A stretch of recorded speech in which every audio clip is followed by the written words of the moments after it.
Sveiki. Pradedame 4 dieną Wolfsburge ir už manęs yra didžiulis stiklinis pastatas Autostadt Wolfsburg. Tai yra Volkswageno gamyklos muziejus turbūt, nuo kurio pradedu šiandien savo kelionę. Išsikrausčiau iš viešbučio, susidėjau daiktus recepcijoje ir lengvų motociklu atlėkiau čia. Einu pirkti bilietų ir einam pasižiūrėti, kasgi čia tam Volkswagene padaryta. Bilietėlis 20 eurų žmogui, studentam, moksleiviam ir ligoniam turbūt pigiau. Didžiulis čia pastatas, nusimato, sakė, 3 valandas čia. Susiplanuok pasivaikščiot, tai einam ir žiūrėt, kiek čia visko, visokios jau mašinos prasideda. Ten toliau kažkokie 2 pastatai labai faini su šitais kažkokiais muziejais, žodžiu, einam vaikščioti. Kažkoks kosminio dydžio parkas čia. Einam pirmą išsiaiškinti, nuo ko čia pradėti, nes net nesuprantu, kokie čia pastatai, kokie čia, ką čia kas reiškia, ten Škoda, ten dar kažkas. Va, yra planas, tai reikia žiūrėti vienas, paskui kažkas sužymėta. Pirmoji salėj dizaino šedevrai visokie.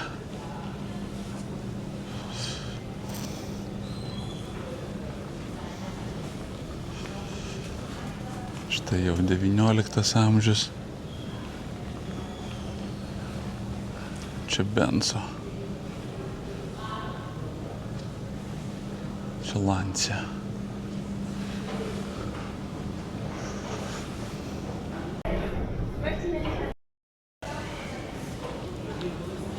Čia jau tikra dizaino ikona šita Audi A2. Kai jau jinai pasirodė, čia buvo kažkas wow. Atsimenu.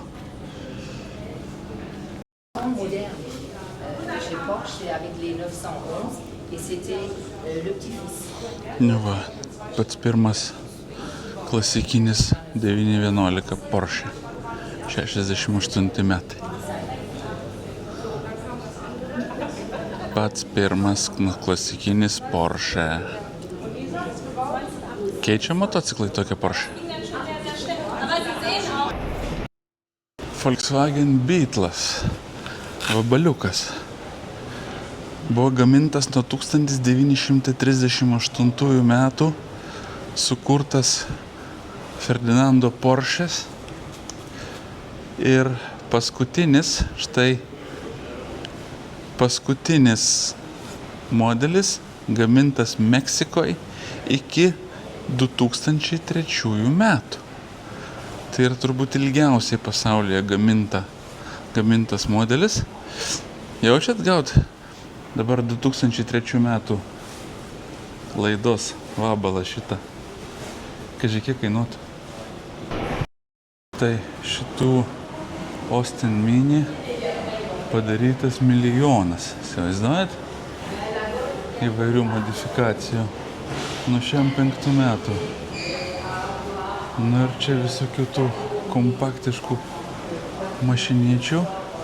Na ir štai ikoniškasis Golfas. Pirmukas 80 metų, kabrioletas kurto. O čia Golf Country.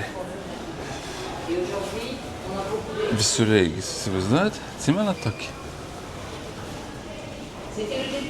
Mano studentai, kai pamačiau kažkada Vilniuje tokį, tai galvojau, wow.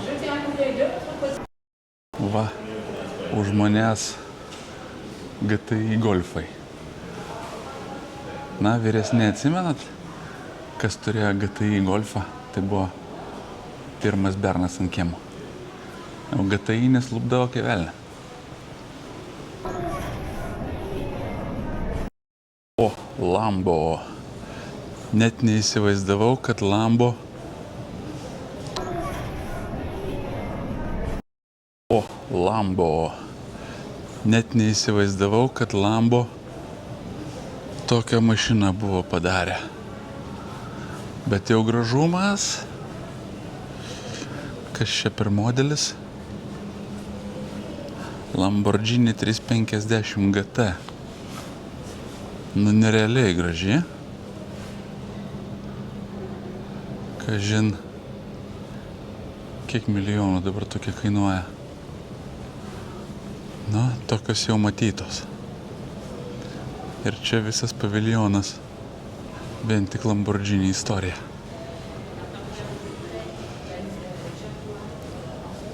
Va, klasikinis Countach.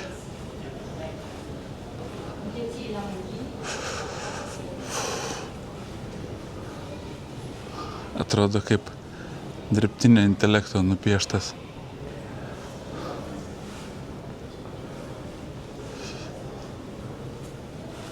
Tokią mašiną buvo padarę.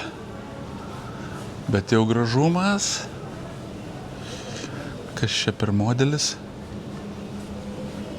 Lamborghini 350 GT. Nu, nerealiai graži. Kažin, kiek milijonų dabar tokia kainuoja. Nu, tokios jau matytos.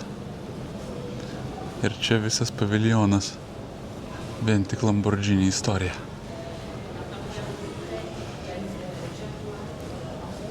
Va, klasikinis Countach.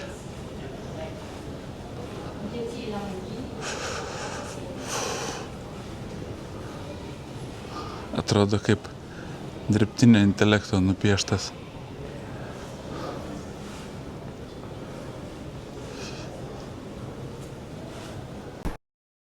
Na, o čia kažkokie įdomus koncepciniai Bugačiai, kokių net nemačiau, nei paveiksliukuose. Ok. Matėt kas nors tokį Bugatti?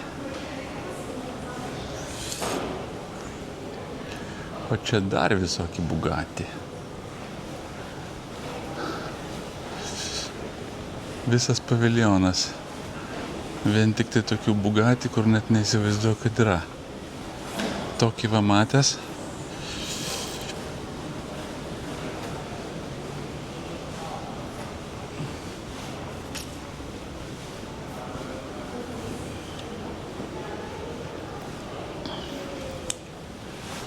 Čia varikliukas, ne? Mažiukas.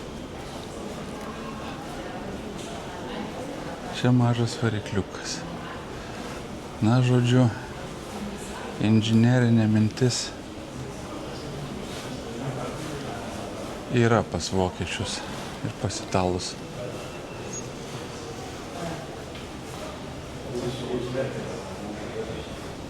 Ils ont roulé quand il n'y avait pas du monde.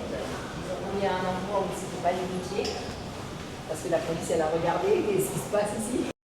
Kol kas panašu tai didžiausias automobilių muziejus, kokiame esu buvęs, nes čia ištisas parkas su daugybė pastatų. Štai dabar buvau tam, kur yra istorija automobilių. Štai ten toliau yra, matau, Škodos salonas. Dabar einu į dar kažkokį tai, ten paskui toliau Porsche, toliau Audi. Tai čia panašu ir visa tai va. Vanduo ir už manęs svarbiausia va šitais kaminais dideliais yra pati Volkswageno gamykla, kurioje štampuoja tos automobilius. Gerai, kad iš ryto žmonių dar nėra ir turbūt dar šiandien kas penktadienis, tai ne savaitgalis. Jaučiu čia savaitgaliais, tai žmonių sočiai. Einu eksplorint toliau.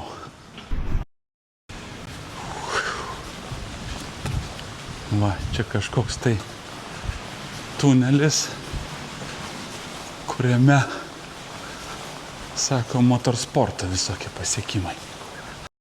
Yes. The race starts when the lights turn green. Okay. What do I do? Just press it. Oh. But I'm only one racing. I can race with you Okay. if you like. Okay, thank you. But now you got a line ahead. Yes.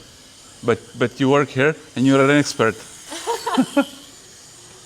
You think this makes the difference? Yes, of course. You know how to press the button. And your press is more gentle than mine, so you know how to make corners better.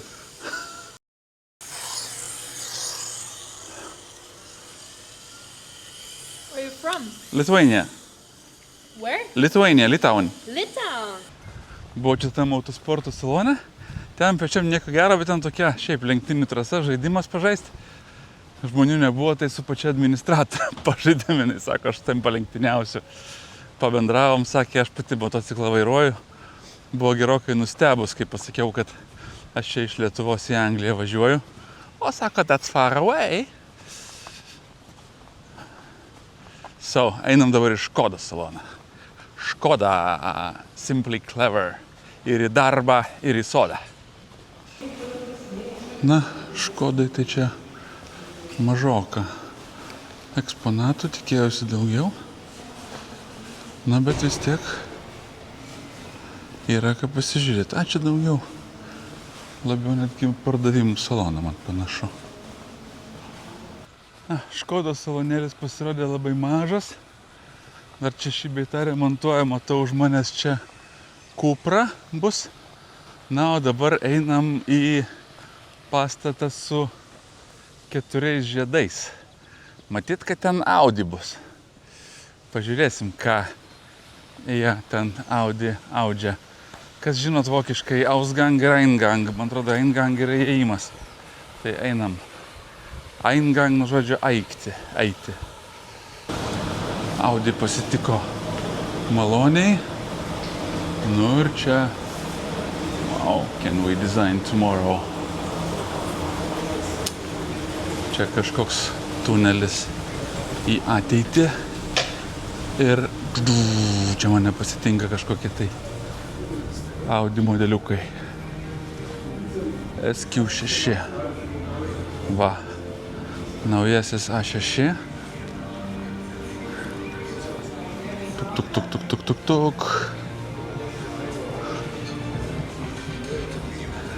Nemačiau dar tokį. Va, atsisėdau į Audi SQ6. Kosmosas visiškas. Ekranai čia, ekranas keleiviui. Nu, klausykit, lygis. Bet žinokit, su motociklu nepalyginsi. Žiemą nebent kokį nors tokį žiūrėt savo. O, RS e-tron GT.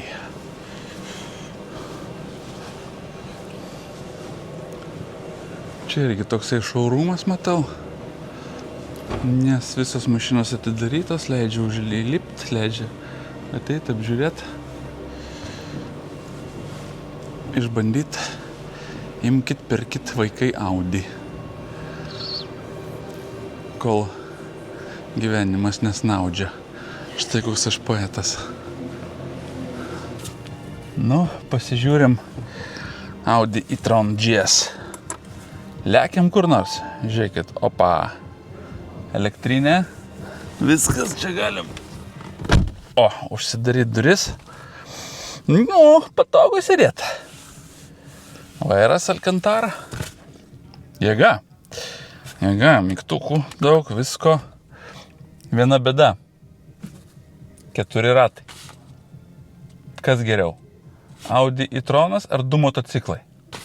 Darom totalizatorių komentaruose. Taip, Audi irgi buvo daugiau showroomas. Nu va, už manęs tie 2 stikliniai pastatai didžiuliai. Tai ten yra, matosi, pilna priparkuota automobilių juose.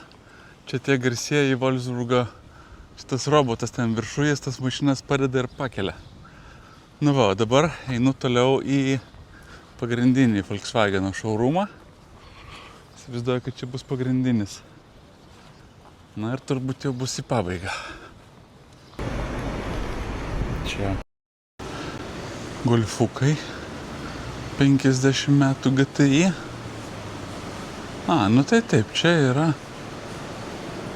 parduotuvė, kur galima nusipirkti Volkswageną ir galima iškilmingai jį atsiimti. Jeigu pirkčiau Volkswageną ir gyvenčiau čia kažkur tai šitam pasaulio krašte, tai turbūt taip ir padaryčiau. Užsisakyčiau Volkswageną ir atvažiuočiau čia iškilmingai pasimti. Gal dar gaučiau kokias salono servetėlės nemokamai. Va, o čia tie bokštai, kuriuose yra, matosi, pridėta pilna mašinų. Ir ten viduj toksai turi būti robotas manipuliatorius, kuris atvažiuoja ten kažkurią mašiną iš to parkingo paima. Va, tai reikėtų pasižiūrėti, gal ten galima į vidų užeiti. Nežinau, ką aš ten pamatysiu iš tikrųjų. Bet, verta pabandyti. Vis tiek kažkoks pastatas įdomus, žmonės matau užeidinėja. Tai reikia pasižiūrėti, gal galima įkišt nosį, prisiplakt prie kokio nors turo.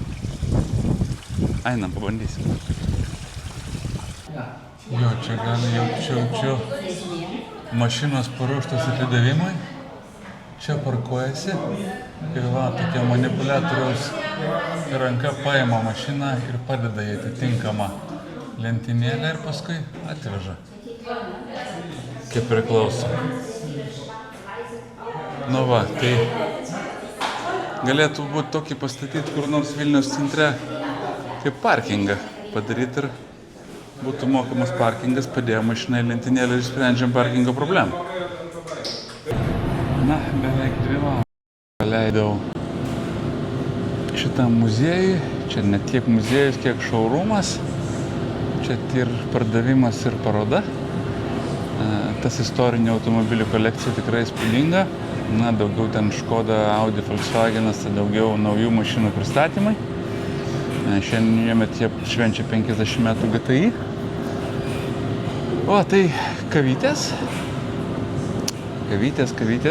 kaviniai. Ir tada einu atgal į motociklą, važiuoju iki viešbutuko, pasiimsiu daiktus, užsikrausiu ir šaunu kažkur į vakarus jau. Užsidėsiu navigaciją link Kalė į Prancūziją, ir važiuosiu į tą pusę. Kiek nuvažiuosiu, tiek šiandien.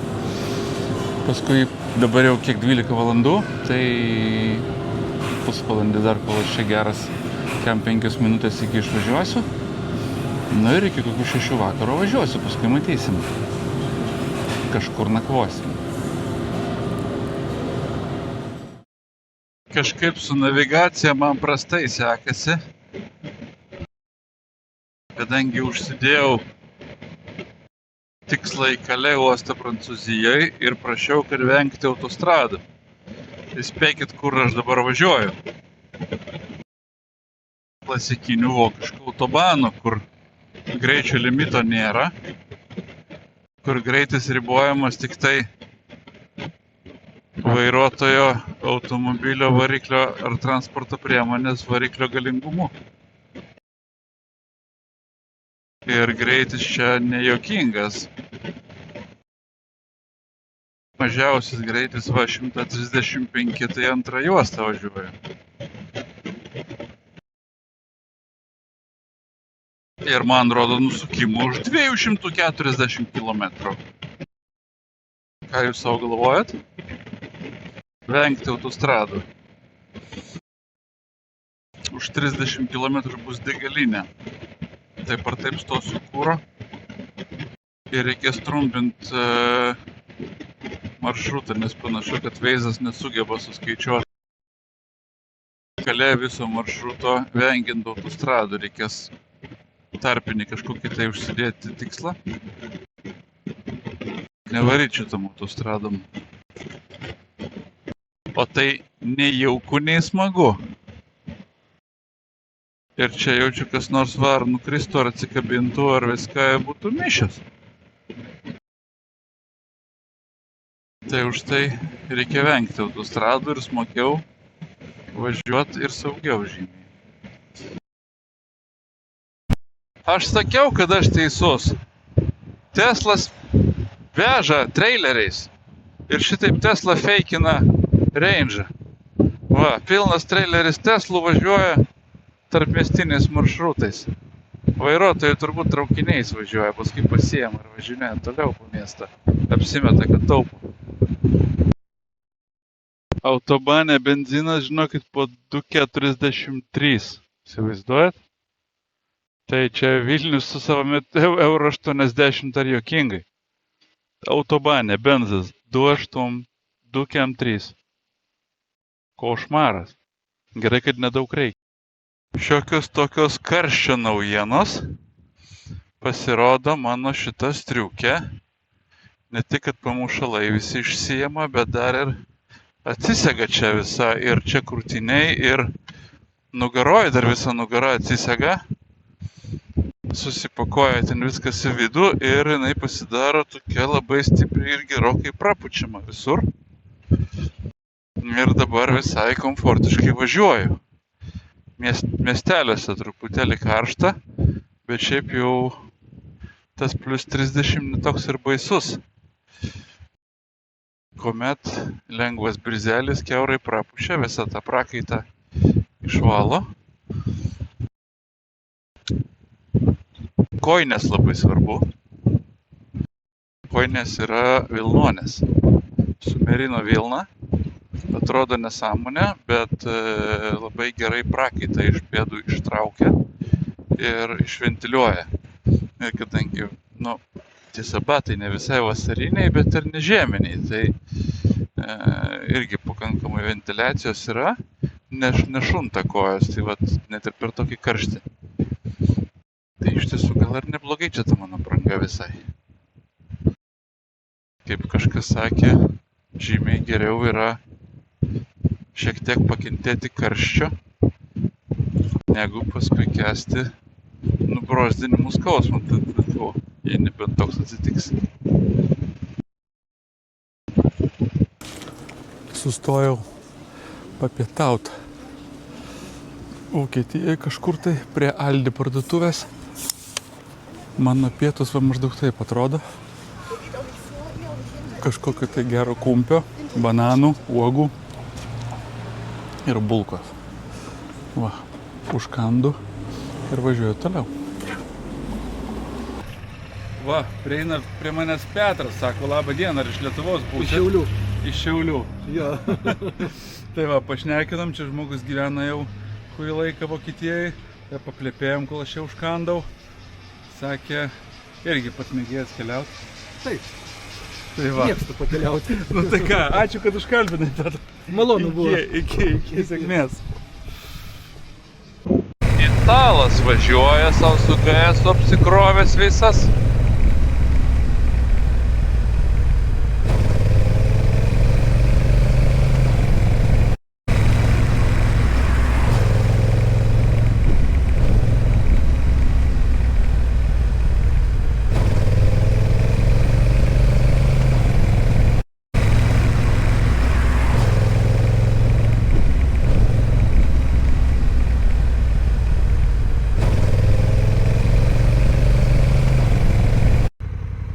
Nu va, 7 vakaro. Atsiradau kažkokį viešbutį nebrangų. Aišku, toks pastatas baisokas. Prie pat degalinė.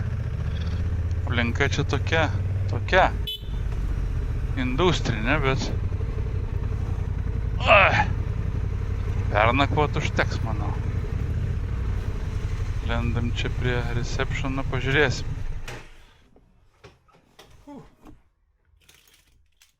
Bus gal gerai. Toks varganėlis piški. Nu bet, kem 5 eurų. Pažiūrim. Galų gale, 7 vakaro atsibeldžiau į viešbutį Ham miestelyje. Kažkur netoli Dortmundo, Eseno, kažkur čia. Kem 5 eurai viešbutukas. Be pusryčių šį kartą. Jau labai norėjau gal kempingę stot, bet aplinkui čia tupai nėra kempingų. Čia labai tokia jau industrializuota zona. Nėra nei kažkokio vandens, nei upių, nei ežerų. Tai su kempingais čia prastai. Bet Jokingas toks senas viešbutis, bet tokie kroatai, 2 didžiokai laiko. Panašu, kad tėvas su sūnum, pamatė, kad su motociklu, sako, motociklą į garažą čia pas mus uždaroma iš karto. Patys raideriai, sako, viskas ok. Tai va, tai šiandien čia nuvažiavau nedaug, aš čia nuvažiavau. Kokius, tai pasižiūrim, kiek nuo čia iki to Wolfsburgo. Čia kokie 270 km, kadangi važiavau kaimais, tai panašiai nepilni 300 gal bus. Tai va, žiauriai karšta visą dieną buvo. Iš ryto tas Volkswagenas, nu tai visai nieko. Vėlai išvažiavau, nedaug nuvažiavau santykinai, bet vis tiek šis bitas į priekį. Rytoj iš pat ryto atsikeliu, jau nieko nebedarau. Greitai tik tai kokios kavos ir viskas, ir šaunu toliau į vakarus, gal rytoj vakare į Kalė ir nuvažiuosiu, nežinau, gal nenuvažiuosiu, gal dar kokiai Belgijoje reikės nakvoti. Na ką, jeigu jau pasižiūrėt iki čia, tai paspauskit patinka, pasidalinkit gal, kažką nusipirksiu užkast ir viskas galiu numiegot, kad rytoj būčiau gerai išsimiegojęs ir galėčiau judėti toliau. Ačiū labai dar kartą visiems žiūrintiem ir viskas iki lekiam miegot. Ilsėtis. Ate. Jaučiu žiauriai laiku atvažiavau, kadangi už lango dabar audra kaip reikiant. Matau, kad pareina čia su žaibais ir su kom tik nori. Gerai, kad diena nebuvo šitų reikalų.